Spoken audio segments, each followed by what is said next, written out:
This is the UnShaw Podcast, the podcast about atheism, religion, and everything in between. Dobre jutro and welcome back to the UnShaw Podcast. In the last episode, we explored the fascinating concept of life after death, hearing from someone who passionately believes in its existence. He presented compelling insights drawn from near-death experiences and past life regression.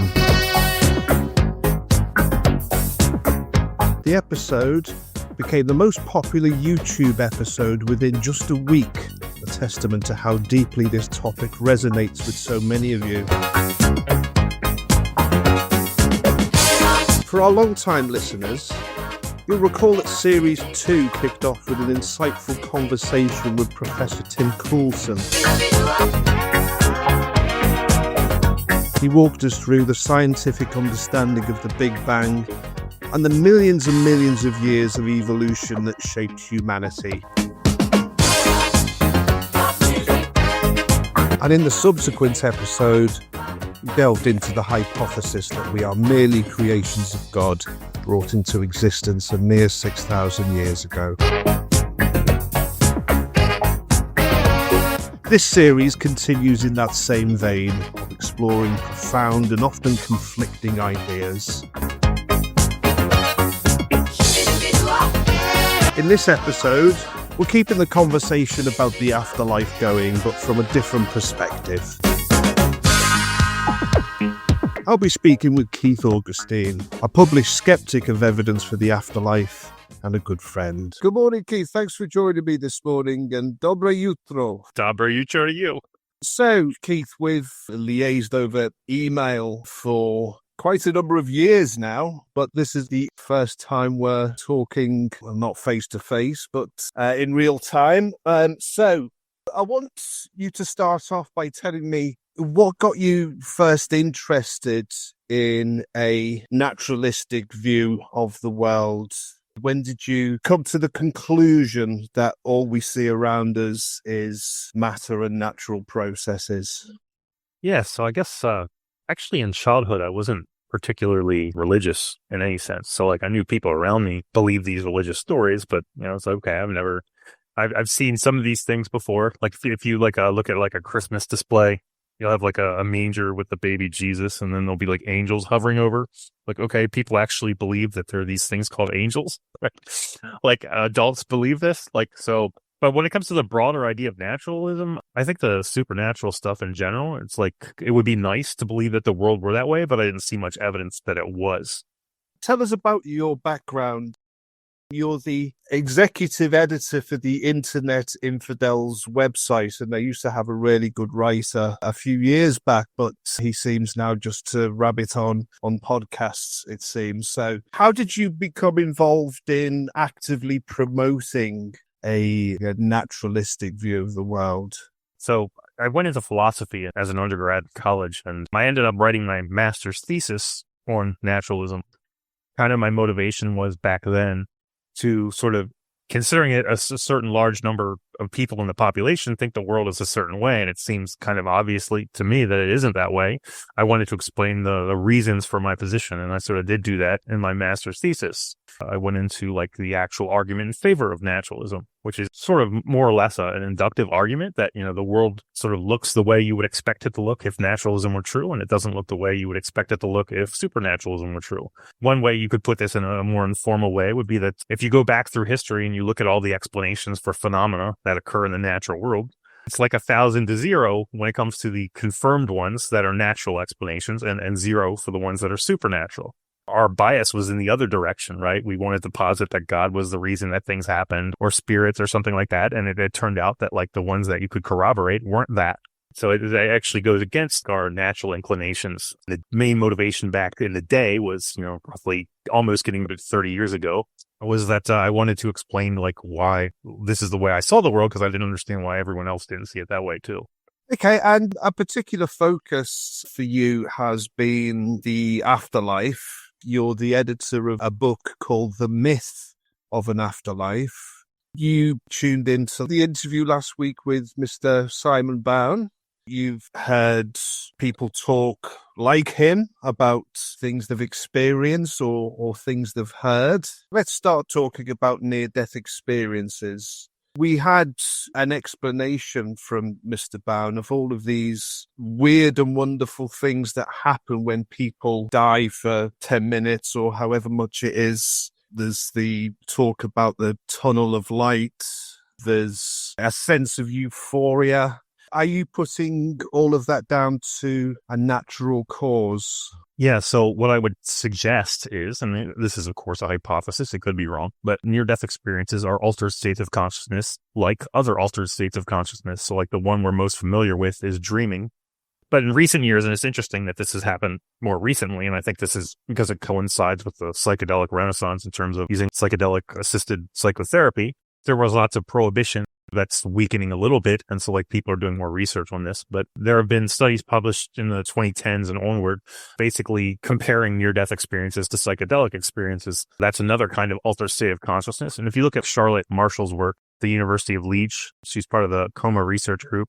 She actually situates near-death experiences. There's like a 3D model, like an XYZ axis of like, here are the different kinds of altered states of consciousness, and here's where near-death experiences fit on them. So like dreams are in there, lucid dreams and non-lucid dreams. And then there's like psychotic episodes, and then there's like drug-induced experiences, and they're all in different spots. And they're basically measured in terms of things like how much of the experience is internal, how connected are you to external stimuli, like things that are happening around you. Like if there's a noise in the room, does that change your experience or not? That kind of thing. Your wakefulness, I think, is the third axis, like how responsive you are if somebody were to like poke you or something like that. There's a lot of people oversimplify, and I think the argument is that they are the same thing as, say, DMT experiences. But I think the reality is that there are all these different kinds of altered states of consciousness, and near-death experiences are one of them. Okay, so perhaps it's a bit of a crude analogy to compare them with dreaming because you've said that they're quite different. But it's a natural way where we can confuse reality with non-reality, essentially. Yeah, I mean, one of the characteristics that people point out about near-death experiences and out-of-body experiences, even that aren't in a near-death context, is that they have this real feeling to them. In the middle of a dream, I don't know if you've noticed, but when you wake up, you realize, oh, it's just a dream. But in the middle of it, it feels as real as it can possibly be. I don't find that argument very compelling just for that reason. I mean, we all have that kind of personal experience. Yeah, and also we have that sort of period a couple of seconds after waking from a dream where we wonder whether it's reality or not, don't we? Yeah, there are REM dreams, right? So like when you're in the deepest sleep, rapid eye movement, where you can actually track people's eye movements. Like if you're looking around in an environment, your eyes move to correspond to what your brain thinks the environment is. So like there's a correspondence there. And then like when you fall asleep and wake up, there are these dreams called hypnagogic or hypnopopic. And they're essentially like the dreams just coming in and out of consciousness, right? And they can also be very realistic. They're kind of nice because you kind of remember them because you're just waking up from it. Again, the fact that it feels real doesn't quite necessarily mean that it is real. So have you looked into, I presume you have, what physically is going on in the body to induce this state then? Yeah, I don't think anyone really knows that exactly, right? There's a lot of hypotheses, and that's all they are. Some of them make predictions, and that makes them a little bit better than others. But you don't really have people taking CAT scans while they're getting resuscitated, right? So like that's another thing that comes up in some of these arguments in the other direction. So like some people will claim that like, oh, people are, they have a flat EEG or whatever and their brain's not working. You're not really being hooked up to an EEG machine while somebody is pumping your chest with electricity, right? The goal is to resuscitate you, not to see what's happening in your brain during a near-death experience. So I think a lot of those arguments either way, like we don't really know, we can just model them. So I think this is one of the reasons why psychedelics are often used, because it's a controlled way of monitoring. Oh, we know exactly how your brain's going to change, and let's see how the subjective experiences change. Whereas you're not inducing somebody to actually like have a cardiac arrest to see what will happen to them for the most part, right? Yeah. There are actually some experiments that Bruce Grayson did with some others where people had to have this basically something like a pacemaker installed. And like part of the installation was that we had to stop your heart and then would restart it like within a minute. Right. And like he was hoping that like people might see targets during this experiment, but no one, like it wasn't long enough for anything to happen. So like people just, they were technically clinically dead, but then they came back and with no memory of anything. But for the most part, you're not actually resuscitating people. So it's not quite the same thing. What hypothesis do you find the most convincing with regards to what's going on? Well, it's just a general one that I said earlier, that these are a kind of altered state of consciousness on a continuum of many different altered states of consciousness. On one end, you have like full normal waking consciousness. And then I guess on the other, you would have like a coma or like complete like anesthetic unawareness, basically. Before you get to that, you have things like near-death experiences and dreams and lucid dreams and things like that. The argument isn't that DMT experiences are the same as near-death experiences. It's that you can have altered states of consciousness produced in different ways, right? And so like they're not necessarily identical. I'll just give you another example. I mean, the psychedelic analogy is a good one because they're different kinds of psychedelics and they don't do the same things. So ketamine causes a K-hole experience, but you don't get that with DMT. It's not saying one thing is the same as the other. Even if near-death experiences aren't DMT experiences, that doesn't mean that they're not caused by the same kinds of general brain activity, right? So like maybe different receptors are being stimulated in different experiences, right? We already know this is true in the case of different psychedelic substances. So they have different length times that, durations for a peak and stuff like that. So there have been thematic comparisons. There's this database called Arrowwood, where since 1995, 30 years ago, people have been submitting their trip reports. And some researchers, again, in the 2010s onward, have basically done comparisons like, okay, let's use like the Grayson NDE scale to see what, the features are of a near-death experience and then like apply it to these Arrowwood reports. And so they'll say like which drugs have the most similar subjective phenomenological effects as near-death experiences. And it came out to be like ketamine. DMT is somewhere there on the list as like number 5 or 6, I think. But there's like a ranking of like how close they are to these experiences, but no one's saying they're identical. Right. Okay. So I want to get on to talk about some of the evidence for the afterlife. I was intrigued by what Simon talked about last week, veridical NDEs. So for the benefit of people who didn't hear the interview last week, these are where people have near-death experiences and I guess out-of-body experiences. They claim that they witnessed their own body being operated on, for example. They claim that they can give details about their operation and the surroundings and the surrounding rooms that they couldn't otherwise have known. The hypothesis seems to be that a near-death experience can involve leaving your body and being conscious, I guess, of your own body and being able to travel and find out details that you couldn't have picked up any other way. What's your response to those? Yeah, so first I would say that most near-death experiences don't have that feature. Some near-death experiences, people just find themselves in another world, so they're not even like claiming to have an out-of-body experience. The Van Lommel 2001 Lancet study, for example, found that out-of-body experiences were reported in 24% of the near-death experiences that they prospectively found. So a prospective study basically means that you ask people, you run an experiment for a certain period of time, a year, 2 years, and if somebody has cardiac arrest, you ask them afterwards, did you have any experiences? And they say yes or no. And if they say yes, you ask for more details. This is better than the way near-death research has been traditionally done because you would go around asking people about their near-death experiences. And so you'd have no sense of, is the instance or frequency of these specific features? What is that? If people retrospectively tell you their stories, you have no real sense of that because it's sort of a selection bias. Whoever hears your call for these cases will respond, and some people won't respond and send you any information. But if you do the prospective study, you get a real sense of like how often these experiences occur or not. The first point there is that like most of these experiences, you can't even have a component where there's like potential vertical information. In the cases where you can, there's a couple things to say about that. One, sometimes details can be provided by the normal senses, right? So if you overhear a conversation in a room, that doesn't necessarily mean you left your body and heard it. Maybe you heard it with your normal physical ears, right? The other thing is that sometimes people will claim that like people saw things that happened in a room like, 10 floors above or something like that. In those cases, you have to ask, was that actually what happened? There's a story, and it makes a good story, and people will tell it. But in a lot of these cases, and like when people sell books about this, they'll say, well, this thing happened, and like somebody else confirmed it. And like, do we actually know that the other person confirmed it? We're not hearing from the doctors and nurses themselves, right? We're hearing from the people telling the story. And a lot of times, even when there is confirmation, sometimes the confirmation is like a friend or relative who's not going to want to contradict you. And there are other issues about where these people ask leading questions where, you're kind of primed to give a certain kind of answer or not by the people who do studies. Most of these cases, they're not prospective, but they're retrospective, where you go back in time and ask somebody about experience they had, say, 10 years ago or something like that. So that's one potential issue there.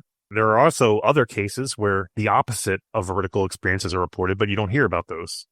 So you'd call those discrepant. In the book you mentioned, I had a chapter called Hallucinatory Near-Death Experiences where I listed some of these.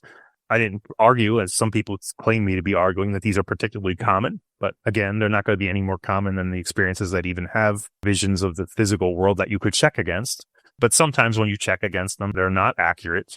How do you explain those cases? And theoretically, a decent explanation would explain both vertical experiences and non-vertical ones, if you want to call it that, or I guess a better word would be contradictory ones. If you were to give an explanation, I'm just remembering last week's interview where a chap who's being operated on, and it was a medicine bottle that fell under a cabinet in the next room or whatever. And the guy was able to give the exact serial number on the bottle. So I guess if we're going to boil down your argument there, you're going to say that he either overheard the serial number of the bottle or he's just making up the fact that he got it right. There are fantasists out there who might invent a story like this for attention and to sell books or whatever. Yeah, so I'm glad YouTube exists, because YouTube will show you that people will claim lots of things for views, right? Like either monetized or not. Even people who are like sort of diehard believers that near-death experiences are afterlife visions will basically say like, well, I don't trust half of these YouTube channels because they have some kind of Christian agenda where they're trying to push the Christian message specifically. Okay, you sort of expect like every story you hear to be true basically until it's proven false, when you should kind of look at it the other way around. How do you know that stories that you're told are actually true without any kind of way of testing or verifying it? Right. So like, I'm not saying that you have to say that they're false, but you should at least be agnostic about whether they're true or not. Okay, and to move on to another phenomena that we talked about in the interview last week with Simon, and that was children who remember past lives. There are a number of documented cases. He actually mentioned a quite famous example that I'm familiar with. And it was a young American boy who, when he was very young, gave very specific details about serving in the US Air Force, was able to give very specific information about the types of wheels on planes, and was also able to give the names of people with whom he had served. And other examples, yeah, you might remember the guy in India where he was able to talk about his past lives as a bit of a cad and owning a gun or whatever. And he seemed to remember the fact that he was shot in the head, and they were able to find wounds in the exact same places. So, I mean, first of all, what's going on with these documented cases of children giving very specific details about places and people that they couldn't otherwise have known about? How do you explain that one? Yeah, so that one's actually fairly simple to at least give you a potential explanation of. The first one you mentioned was the James Leininger case. This is one that reincarnation researchers have pushed for a while. In 2021, Michael Sudduth completed a 2-year investigation into the details of the case. Sudduth basically investigated this for 2 years, and like one of the things mentioned in the earlier interview was the Corsair. Yeah. This is a story that evolved over time, where his parents were like saying, oh, this sounds like somebody who's reporting a past life. Let's look into the details. And so you could argue that the parents, not necessarily intentionally, were kind of molding the story over time. And then by the time the reincarnation researcher gets to it, various details have been added that weren't there before. So you find out something and then you change the original story to match the thing that you found out. There are reasons to believe that that happened in that particular case. So the Corsair, for example, there were videos of it landing in a certain way that the child saw in a museum. Again, there's more details in the paper where he like directly using Zoom and things like that, interviewed museum owners and people who work there and stuff like that to find out like, oh, was this particular videotape playing at this time? Was this particular airplane on display and so on? So you could argue that when you get the finished product, it's all nice and polished and it looks good. Oh, how could you have possibly known this? But you don't know that the details that were provided came in the way that they're reported in the story. In that particular case, I've seen the parents being interviewed, and there's something about the parents that they seem to be reveling in having this special child. Do you think it's something that they were involved in fabricating, maybe? I don't want to say they intentionally did that. I would say that there are details in like video media interviews, and then there are details in books, and then there are details that are reported, and you can just make a timeline of what detail appeared when, and then find out that, oh, okay, this wasn't originally, this came after the fact, right? Or at least it wasn't reported earlier. It opens up the question of whether these have been embellished over time, not necessarily intentionally. If you basically have a child who's growing up over years, and then like finally somebody gets to interview him, like, and you were all this time, like, imagining that maybe he is a reincarnation of somebody else, you could easily push for certain kinds of questions and then, like, ask leading questions if you were the parent, for example, until you got the answer you wanted or, like, you were expecting to get. All the facts that built into the narrative over time. So I think that's largely what you're seeing in cases like that. Okay, so I was talk through the process of past life regression that Simon is apparently a practitioner in. He described a number of people that he'd put into hypnosis and were able to remember them being a particular certain person, and I give very specific details about previous life. I guess you're going to say that the memories of past lives are false memories, but he did talk about somebody who was very skeptical about the whole idea of past life regression. Yet when they went through it, they became an advocate and were convinced. What is going on with somebody who is put under hypnosis and is able to remember being someone in a previous life? What's going on there? Well, hypnosis is, like, by definition, you're in a suggestible state. So the idea of leading questions becomes even more problematic there. So I'm actually surprised that many people appeal to this. I mean, that's his job, so I can understand that. But if you ask most reincarnation researchers, the ones at the University of Virginia, past and present, they will say, oh, well, we don't really even count past life regressions under hypnosis because hypnosis is too unreliable. People can remember past lives. They can fast forward to future lives. They can remember alien abductions. They can remember cases of satanic ritual abuse that objectively, never happened. Like, some event happened at this place and other people were there and they can say that didn't happen. These are all things that are suggested by the line of questioning you ask. A hypnotic state's almost like a dreamlike kind of suggestible state. If you ask somebody, oh, well, what was the spaceship like? You already have them on a spaceship, right? So I think that a lot of the past life cases are like that. When it comes to the specific details, when it comes to the hypnotic regression ones, the majority of reasons why you might have accurate details is what's sometimes called cryptomnesia, where you learn some fact, but then you forgot where it came from. So crypto, meaning like it's cryptic. A famous case of this is the Bridey Murphy case. So there was a person who claimed to remember being a 19th century Irish woman named Virginia Tighe. And it turned out, it was found out after the fact when people were checking these details out that, oh, this matched a book. The search for Bridey Murphy, right? Virginia Tighe was basically the person claiming to be her under hypnosis, right? So it turned out like the details were matching the book. I did look into that case myself, and she almost had a stereotypical Irish life. She talked about kissing the Blarney Stone, and she spoke in some very strong Irish accent. It just seemed too stereotypically Irish. You see that in mediumship cases too. Famous Mrs. Piper supposedly has all these paranormal powers, or she did when she was still alive. She's heralded as among like the best mediums, like as evidence for an afterlife, and yet this is intermixed with things like claiming to communicate with a French doctor who only knows a few French phrases. It's surprising that this particular detail would be mixed with that if this were like you were really communicating with a deceased person. Yeah. So I think that's similar there. Yeah, we'll get on to mediums because some of them become very successful and become very wealthy as a result of their claimed abilities. And I guess there's only three possible explanations for mediums. One is that they are actually speaking to dead people. The second one is that they believe they're speaking to dead people, but they're not.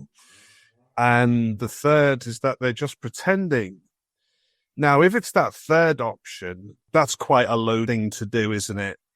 Particularly for someone who's bereaved, to pretend to them that you're able to speak to one of their dead relatives. I mean, that's unforgivable, is it not? I would say so. I'm pretty sure some of them do that, especially the more popular ones. There's another option that you didn't mention that parapsychologists sometimes entertain, and that's mind reading. A medium can read your mind and then therefore provide you with information about the person you're thinking about. That was my final option, though, I guess, is that, the cold reading. Well, no, a parapsychologist would say using telepathy or something like that. Oh, right. Okay, got you. So are you familiar with the concept of cold reading and mediumship? Oh, definitely. The most obvious example of that would be like television mediums. If you have an audience of like 100 people, oh, I'm getting an M name, somebody who's deceased with an N. Oh, that's my Michael, right? So like somebody in the audience, well, one, they're supplying you with the actual name. You just said an M name. The odds that that's going to hit, it's probably multiple people, right? And then you can kind of build up from that. Is this an uncle? And then like somebody will have an M name with an uncle, right? So that will be the person you're talking to, right? And I've heard about them doing things like say, oh, was the reason that this particular person died, was it something to do with this area of the body? And they'll gesture towards all of the vital organs. Your chest or your stomach or something like that. Yeah. At the end of the day, your heart stops, right? No one's really ever died of a stubbed toe or anything like that. It is, tends to be one of the vital organs. But if it is cold reading, which I think we'll come to the conclusion that it is, it's quite a talent though, really, isn't it? Oh, yeah, definitely. So it's something you would have to work on in practice. But there are easy ways to do. There are books about how to do this. So one of the things is just to learn basic statistics, like what names are the most common names? What are names that people use today or 20 years ago to name their children or whatever? And like how common are they, like Mary or something like that, right? And so you throw that name out. So like you're not going to use an obscure name. One of the things that always kind of made me suspicious of the mediumship was like, why not last names? Why is it always like if you can actually get a name and you could theoretically get like something other than a generic first name that lots of people have, like what's the last name of the person here, or why not the full name or something like that? And like theoretically, if you can get one kind of information, it'd be just as easy to get the other. But a last name's more specific, so that's harder to guess, basically. I remember Richard Dawkins speaking to one once, and he was saying, "Why don't you ask these people what it's like being dead?" As opposed to where such and such's car keys are or something like that. Yeah, when you do ask for that too, the descriptions of the afterlife are remarkably similar to this one. So, yeah, like if there are cars in this life, then there are cars in the afterlife. But 500 years ago, there wouldn't have been cars in the afterlife. So there's something suspicious there about that too. In the last series, I spoke to somebody who was quite fascinated with the paranormal and ghosts and so on. What's going on with people who claim to see ghosts? That depends on, like, it could be something natural. So, like, you might see a living person and think it's a ghost. I think it's remarkable how often these ghost videos and stuff, it's like someone peeking around a corner. Like, maybe that's an actual living person peeking around a corner. Like, you don't see someone materialize in the middle of a room and then disappear or something like that.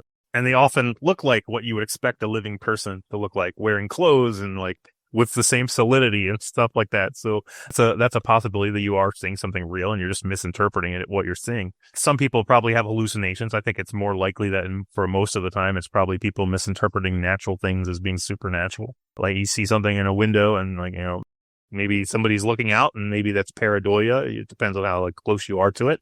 People see like Jesus in a burrito or something like that. Like that's part of it. Ambiguous stimuli, I guess is what you'd call it. I'd be more convinced to like, see something close up and something that persists. It's not like a fleeting thing that you see out of the corner of your eye. And it's something that somebody else saw too, right? Like collectively. Better than that, something you get on camera. So like as you add these conditions, the rarer and rarer the phenomenon becomes. Yeah. Because I've heard that group religious experiences where everyone witnesses the same thing are very, very few and far between, are they not? Well, there is the miracle of Fatima. Supposedly 30,000 people saw the sun dance. Although, if you're staring at the sun for a while, that might be a partial combination of like something going on in your eye and your mental state, right? So yeah, religious miracles tend to be the ones where you actually have the most number of observers. So like that could be contagion, where you're all expecting to see the same thing, and then like one person go, "Oh, what's that?" And then you see it too. I mean, that's kind of what's happening when people see like Jesus on a burrito, like of space or something like that. They're taking an ambiguous thing that's like an ink blot, and they're saying that's Jesus's space. So I think that's partly potentially explanatory of that, right? And also, I think another thing which perhaps goes against the whole idea that near-death experiences are a glimpse of the afterlife, I guess one bit of evidence which is quite compelling to say that near-death experiences are not a glimpse of the afterlife is that people always seem to see religious figures from their own culture.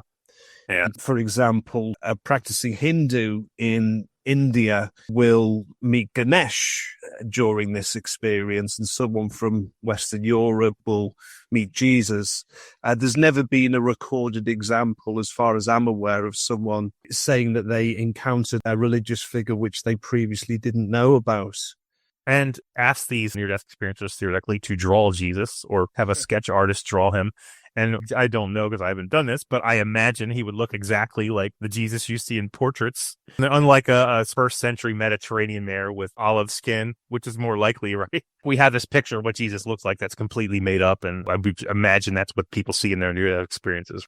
Okay, so what do you think has led to a belief in the afterlife amongst human beings? Wishful thinking, I guess a desire for justice for people who've lived good lives, and punishment for people who have lived bad lives.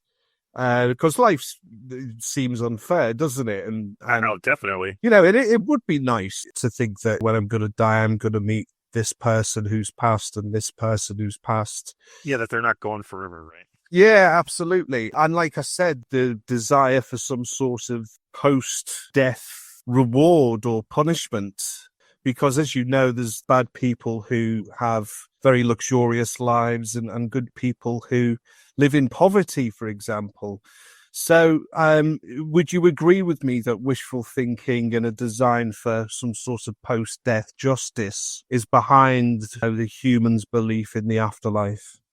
Yeah, I would think those are probably the main drivers. I think there's this discrepancy between our own psychological lives and like our biological lives. In the psychological life, you're the center of your own universe, in a sense, and everything revolves around you. From the external objective point of view, you're like a blip in history, right? And so those two things are emotionally hard to reconcile. Most of the time you weren't there, and most of the time you won't be there. That's the truth of the matter. That's true of like the whole species. I mean, dinosaurs ruled the earth for millions of years, right? 100 million of years, right? There were different dinosaurs. For us, we haven't even been around for like 500,000. And that's as a species, not even as an individual. On that measure, like human beings are like not even a blink of an eye. And like all this stuff about us being here to learn lessons is unrealistic considering how long we haven't been here compared to other animals. There's no reason to think that we have any special status. Sure, we're more intelligent or whatever, but there are other animals that are faster. So this is just another trait that we have that we value because we have it. We look at our lives like from our own personal perspective, and then there's an objective way of looking at our lives. And those two things don't fit together so well, basically. Okay, so what should be the objective way that humans should look upon their own lives? Well, do you think there's an afterlife for every animal that's ever existed? I recently wrote a paper that was responding to this on the secular web. So at the end of it, there's a deceased author who specialized in the study of death, thanatology. He wrote a book talking about what he thought was the evidence for life after death and came in favor of there being an afterlife. One of the comments he made was about the low self-esteem of people who think that they're just a machine that will one day break down and have to be scrapped. Right? So like, okay. And so I wrote, well, if you want to frame this discussion about the way things actually are in terms of psychological traits like low self-esteem, I could flip that around and say, okay, there's a kind of arrogance or narcissism or vanity in thinking that out of the 40 quintillion animals that have ever lived, they'll all die, but you'll survive. Somebody tried to figure out how many individual animals that have ever existed on planet Earth. It comes out to a number, approximately 4.5 times 10 to the 27 animals have ever existed on Earth, going back 800 million years if you want to ignore like bacteria or something like that. The idea that they're all gone 99.999% of individual animals that have ever lived have just died. But you, that's not going to happen to you. Like, you're going to go on. They don't. They can die, but you can't. Like, that seems to me unrealistic. So, as far as you're concerned, we are just organisms that are made up from matter that was created at the Big Bang. We didn't exist for millions of years. We have this very short bit of consciousness when we're an alive human being. And then when we die, that matter is, I guess, absorbed, if that's the right word, or exhumed back into the ecosystem. I mean, presumably this is what happens to animals, right? If you have a dragonfly and it has a compound eye, it has visual experiences. Why else is that eye there, right? Yeah. So presumably if its experiences can end, so can yours. What would you say to people who say this is a very pessimistic view of the world? I don't think it's pessimistic so much as it is realistic. Realistic, yeah. If I said Russia invaded Ukraine, would you say that's pessimistic? That's just the reality of life. But so if someone was to ask you, then what is the meaning of life? If someone was to say to you, why are we here? How would you respond? Yeah, I don't think you can ask for, what's the purpose? For a purpose to be there, someone would have to assign you that purpose. It has to be something that you find worthwhile personally. So essentially, you have to create your own meaning.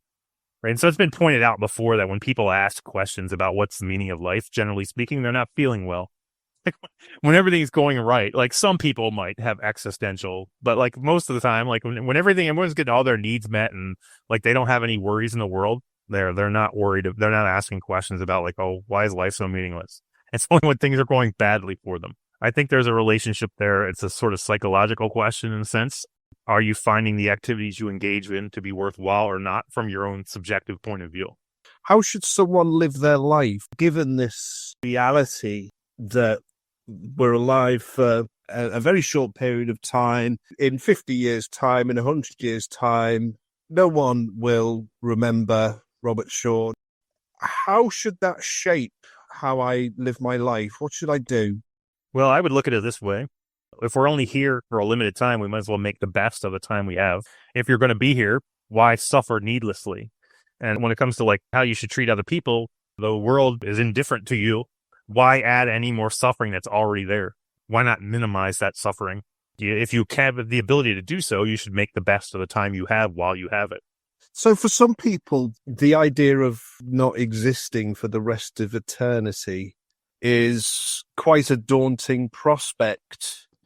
Do you think that there is some comfort that could be taken from the fact that we are only here for a very short period of time? I don't want to say comfort, but I think it doesn't have to be something anxiety-inducing.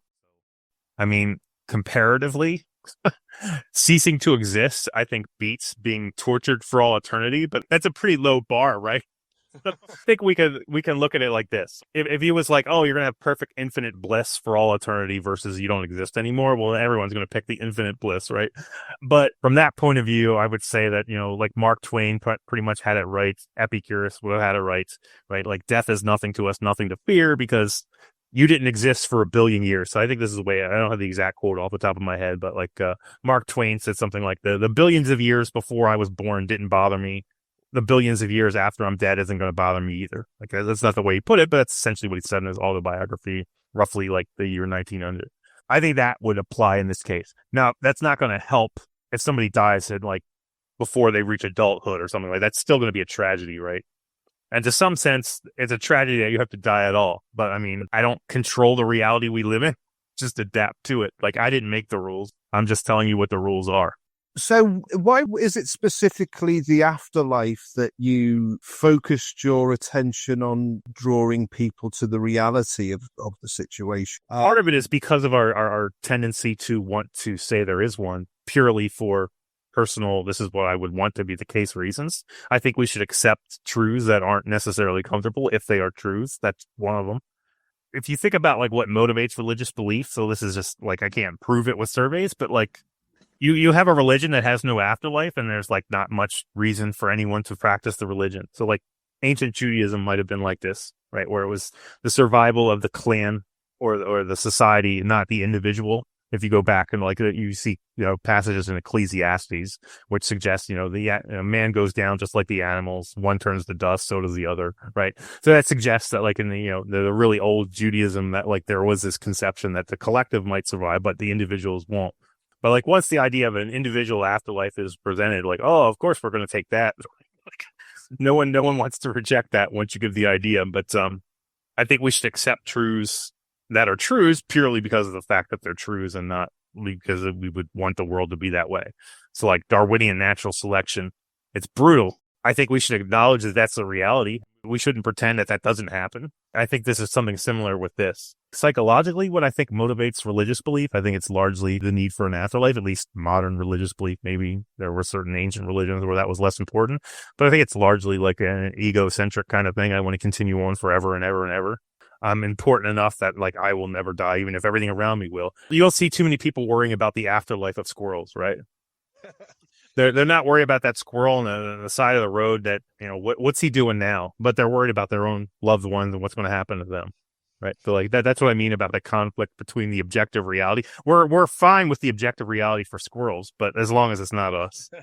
So what you seem to be saying and what's come out of some of the things that you've said is that if we look at the natural world and how brutal it is, we as a human race should actually consider ourselves quite lucky, particularly being born as a member of the human race in the modern age when we've got all of these possibilities to live a long life, and typically people have their basic needs met, whereas animals in nature, it is a daily struggle, for example, to get the food to carry on living.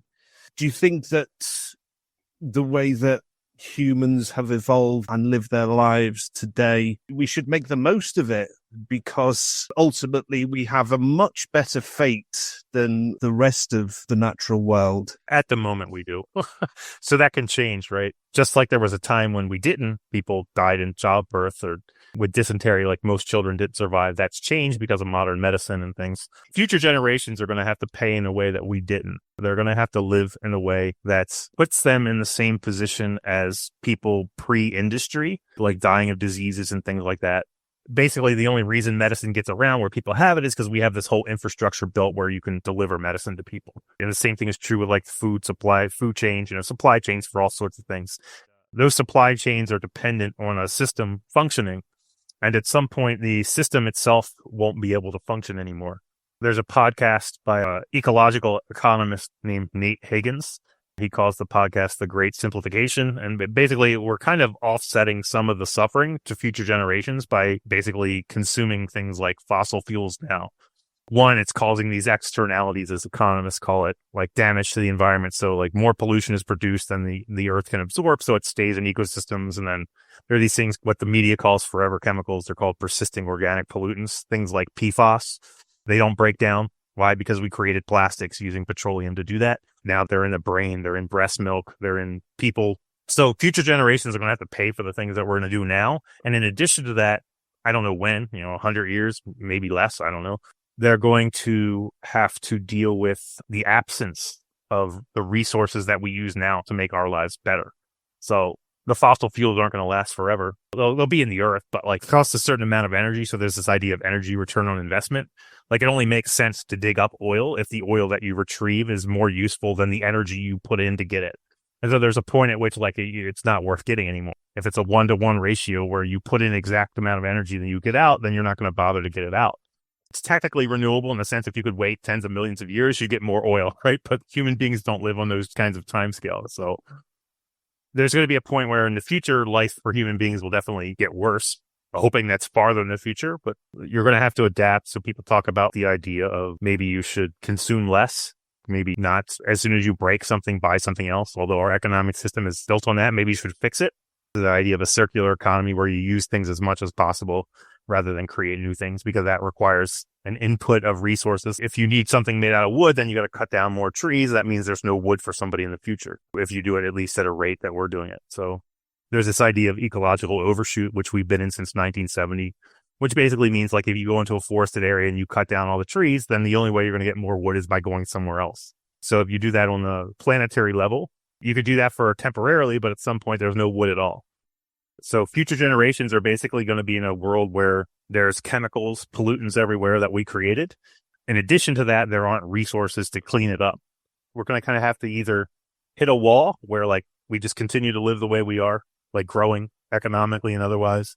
And then you hit a wall where you can't do that anymore. And then like things get really bad quickly, or you can sort of gradually wean off of consuming as much as we do.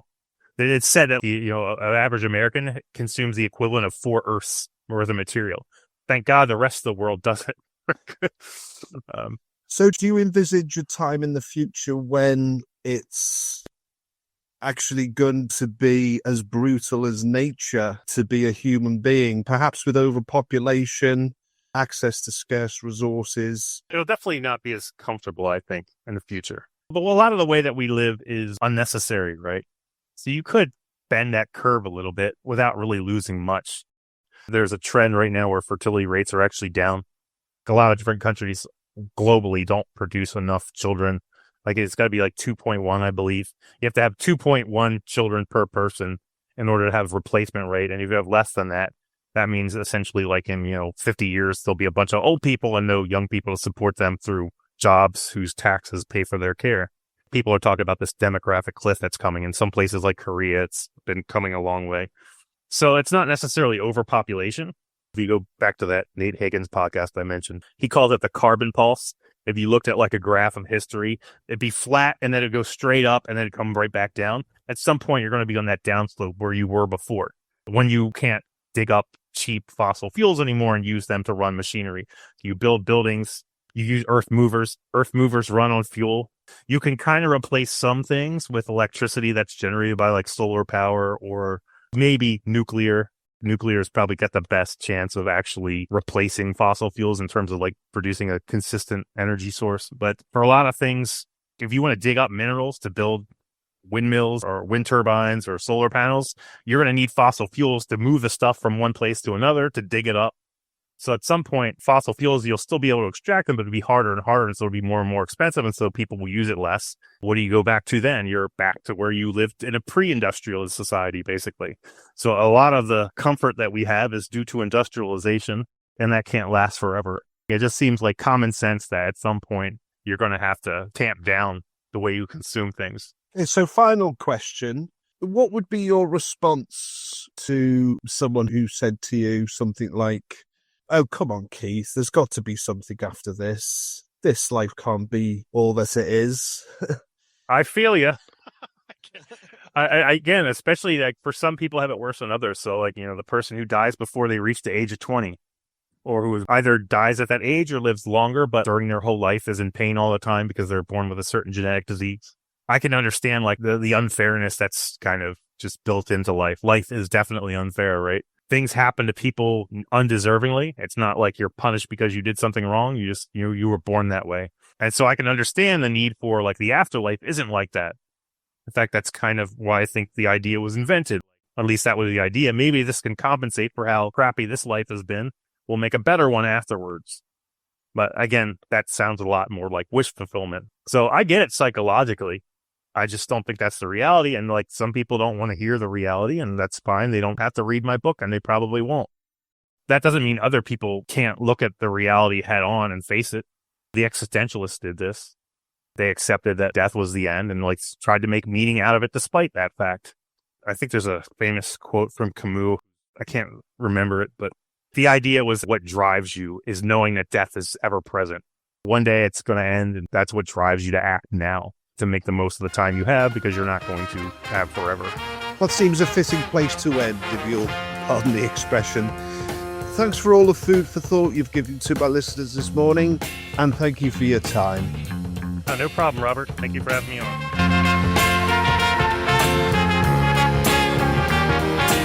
Thanks for tuning in to this episode of the UnShaw Podcast. The last 2 episodes have invited us to confront a core uncertainty. Is some form of afterlife a reality, or is it, despite our profound desires, simply wishful thinking? If you'd like to delve deeper into the arguments against post-death consciousness, I highly recommend checking out Keith's book, The Myth of an Afterlife. It's a comprehensive and up-to-date casebook of the chief arguments against life after death.